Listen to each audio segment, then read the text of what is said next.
Greetings all and welcome to this Hytale information video where I will be going over some of the farming mechanics in the current version of Hytale. The version for this video will be in the description and I will be doing my best to update the description with any changes that come in future patch notes between now and the full release.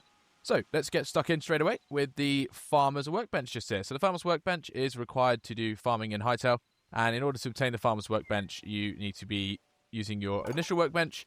Tier 1 only is required, no need to upgrade to Tier 2 and above.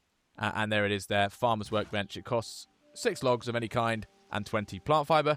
Materials that are very easy to obtain right at the beginning of the game.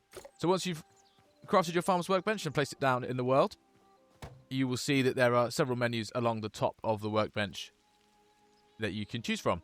The first menu, called Farming, includes several tools for farming, some of which require higher tiers of the workbench, as you can see, Tier 4 for the copper hoe, Tier 8 for the iron, and a few others, including a chicken coop and a fertilizer bag. So there'll be more on these later on as I progress through the game myself and unlock the higher tiers. But for the basic mechanics, you have the option here for feed bag, which is able to lure certain animals, the hoe, which is an important tool for farming crops, as is the watering can, which it says that it increases the grow speed and makes them grow 2 times faster. However, we will be discussing a little bit more on this later because I did a bit of testing and I have decided that I think that is not actually correct as it stands.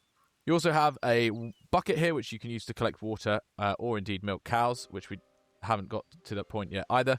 And there's some shears here for shearing sheep and also for harvesting various foliage. The next tab is a very important one, which is seeds. Now I have upgraded my workbench to Tier 2 already, and we have here 3 seeds at the beginning: sunflower, wheat and lettuce, which were available in the Tier 1 bench, and the carrot seeds and the corn seeds were unlocked when I upgraded to Tier 2. You will see that the cost in Essence of Life of each of these seeds changes as the tiers go up, and uniquely the sunflower seeds also seems to require you to have collected a sunflower to purchase the bag, and is its own specific price of 5 despite being available in Tier 1. But the basic crops, wheat and lettuce in Tier 1 cost 2, carrots and corns cost 3, and as we move up through the tiers, you see the cost increases to 5 there, 6, and so on. We also have these eternal bags, which unlock with each tier for the crops in the tier below. So the wheat and lettuce eternal bags unlocked in Tier 2, when wheat and lettuce are the Tier 1 crops, and similarly the corn and carrot seed bags eternals, which are the Tier 2 crops, the eternal bags unlock in Tier 3. So, in order to plant crops, you need to have a bag. So let's get ourselves a wheat seed bag so we can demonstrate the crop planting method later on. But we'll just quickly flick through some of the other tabs before we do that. So we have the saplings tab. This is an important one. This is the only way I've found so far in the game to obtain saplings to regrow trees after you've chopped them down. They don't drop from trees, so you do need to purchase the saplings and plant them in the world to make your wood renewable. And they seem to cost, again, different tiers have different costs. The first one starts at 5. You don't get birch until Tier 3. Which is interesting because birch is required, or one of the 3 possibles to use to upgrade to Tier 3. So you have to collect the birch logs from the world rather than farm them yourself. Whereas with beech was a required material to upgrade the bench to Tier 2, and I could obtain a beech sapling in Tier 1. But similarly to the seeds, as you go up through the tiers, the cost increases. So greater essences of life are actually 100 of the regular essences of life. So there's a big jump there from 10 to 100 between Tier 3 and Tier 4. And then you go back down to 15 for some reason for ash. So the apple tree is a little fruit tree, I guess, is a little bit out of sequence. But the regular ones at Tier 4 are slightly more expensive than Tier 3, and at Tier 5 a little bit more again. Into the Essence of Life page, you can convert Essences of Life from and to greater. So from a greater Essence of Life back to 100, or using 100 to create a greater Essence of Life. And you can also spend Essence of Life on crops that you would otherwise grow. So you can just buy wheat straight away from this menu rather than growing it. And you can do that for various crops as you go down the list. And again, the costs increase and change as you go. So, next in the planters column, these I believe are decorative planters. I haven't seen any reason why you couldn't plant the same crops in the planter that you can plant in tilled soil. However, they are obviously a decorative way to have some plants in your world. And finally, the decorative blocks themselves. You can put together various blocks for aesthetic reasons with crafting materials such as a pile of sticks with sticks, vine rugs with plant fibre, and various other bits and pieces as well, including grass blocks. So you cannot harvest, as far as I have yet gathered, harvest grass blocks natively from the world, but you can craft them from plant fiber and soil, and full grass blocks likewise as well. So, moving on to the actual mechanics then. I have a little patch of soil here that I've been using to do some experimentation. We'll get onto this one just here in a bit, because this is one of the eternal crops, which I'll be explaining later on. But just the basic crops to start off with. Take your crude hoe, or whatever hoe version you have, and right-click the soil to till it, and that you will get a dry tilled soil. And this is very similar to those of us who have played Minecraft prior to Hytale. This is a very similar mechanic. You then have your watering can. The watering can is filled by right-clicking on a block of water. What is significant about the watering can, however, is that it does not seem to deplete the water. So as you can see in my hotbar, the watering can's durability is not full, as it has been used recently. But if I right-click on the water source, it fills it back up and the water source is unchanged. I've done this several times and there's no sign whatsoever that this is depleting the water at all. So that means that you can have a simple water source in your farming area just like this, and you'll have unlimited water to water your crops with. Now, if you can either water the crops before or after you plant them. I'm going to put water on the field beforehand.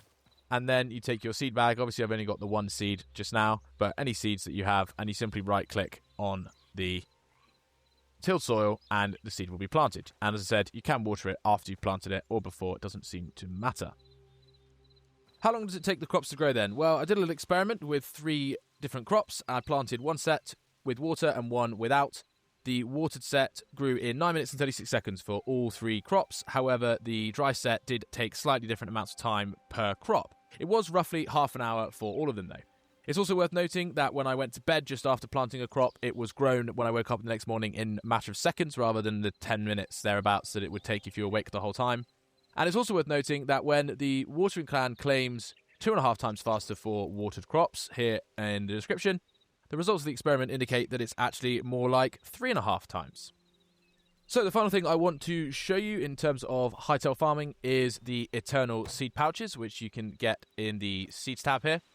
These are not what I expected. I expected it to be a seed pouch that never ran out no matter how many times you planted it. But actually, when I placed it down on the tilled soil, it disappeared from my hand. And what we have here is this wheat plant here, which, as you can see, has this kind of little extra glowy green particle effect, which a regular wheat crop, when it grows up, doesn't have. And I'll just check here that there is no wheat in my inventory, and we have 37 essence of life. And if I then harvest the mature wheat, this one doesn't need to be replanted. So as you can see on the right hand side there, I now have a wheat, and I have 39 essence of life. So I've picked up 1 wheat and 2 essence of life from this, but it's gone back to the first growth stage without me having to plant the crop anew. So that's what the eternal seed pouches do. Rather than being an eternal pouch for growing plants, they are a pouch that grows an eternal plant. I haven't yet experimented with what happens if I remove this, but if I till the soil, let's see if I can pick this back up. I'm a little bit nervous to do this because those eternal seed patches are actually considerably more expensive, but this is all in the name of science. So if I till the soil again, I can't actually do that, and if I break it, I can pick up the seed pouch. That's actually brilliant news. I'm really pleased with that result. I was kind of scared that I was going to lose that. So once purchased once, you can take this with you anywhere. So now that I have removed it from the soil, I have it back in my inventory, and I will always be able to plant wheat for free without any further purchases. So I do not need to buy wheat pouches anymore. I can just plant those eternal wheat plants. Now, of course, I might want to have multiple plants so I can harvest a large crop at once rather than waiting for the eternal plant to keep growing over and over. And I can, of course, buy multiple of these. However, that would be quite expensive because the eternal plant, as you can see, costs 20 plus a wheat bag, as well as some wheat as well. So that is actually 11 times more expensive than the basic one, because the basic one costs 2 initially, plus 20 for 22 total, and that is 11 times more than it would be to get a regular wheat plant. But it's really good to know that it does come back when you break it, and that really sums up the little quick info video we have on the basics of farming in Hytale. I hope you've enjoyed this video, and if you have, do consider leaving a like and subscribing to the channel so that you don't miss future Hytale tips, tricks and updates. Thanks for watching.